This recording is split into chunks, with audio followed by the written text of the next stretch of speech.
In this lesson, we'll go over the detail panel, which allows you to sharpen your image, reduce any noise, that digital grain you might see in your images, both the luminance, the black and white or the unsaturated noise, and color noise. First, let's start with sharpening. So if we go to this picture right here, we can see if we zoom in that my eyes are just a little bit soft. Sharpening won't make an out of focus photo in focus, but it can make the details and the edges of things a little bit sharper.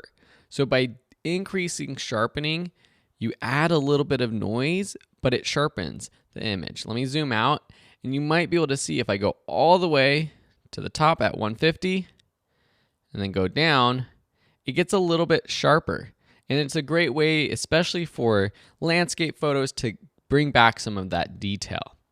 You'll also notice that initially, Lightroom adds a little bit of sharpening to this raw photo, which it will do for all raw photos because raw photos need a bit of sharpening coming out of the camera. They are a little soft in general, and so it applies this automatic sharpening to them.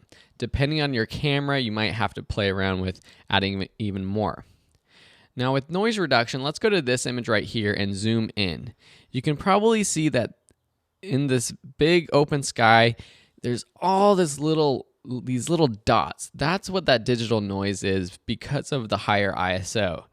If we increase noise reduction, you can get rid of all of that noise. Now, when you do that though, it starts to make the edges of things a little bit more washed out.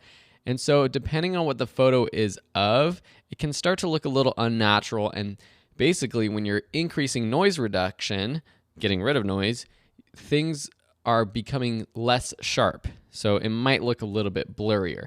So you have to balance out getting rid of the noise with how sharp you want the image to be. Color noise is also automatically applied. If we drag this to the left, you can see that there was a lot of color noise, these green and red dots in there. So initially, Lightroom adds this to get rid of some of that noise from the raw photos, which you might see. So if you want to add more, you can increase this. All of these sliders have fine tuning adjustments. So if we open these up, you'll see that they're sort of similar. You'll see a detail slider. So the detail slider is a way to preserve more detail or to apply more of the reduction or the sharpening. Basically, what it does is it looks at the edges and it will apply more or less sharpening or more or less noise reduction.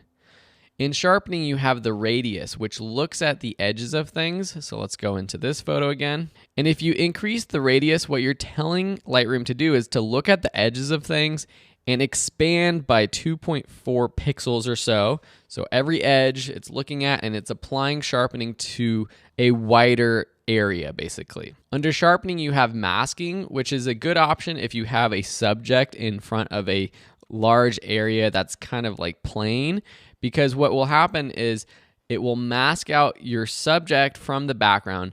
The noise reduction or the sharpening will apply to your subject, but in the background, it won't apply as much sharpening, i.e., it won't increase the noise in the background.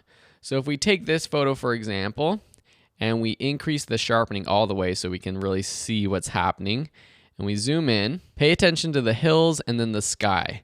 So if we increase the masking, and these trees too, you can probably see. By increasing the masking, the background, the night sky that has less details, fewer edges, it doesn't get as much sharpening and you don't get that increase in noise, but the things with lots of details will still be sharpened. Then you also have the contrast and smoothness sliders under noise reduction and color noise reduction, which also fine-tunes the size of the noise reduction or the type of noise reduction that is being applied. So I would recommend that you go through these photos, play around with these sliders, see what they do for you, and also test out your camera. See what type of noise reduction you need, especially when you're using a higher ISO. Thanks so much for watching.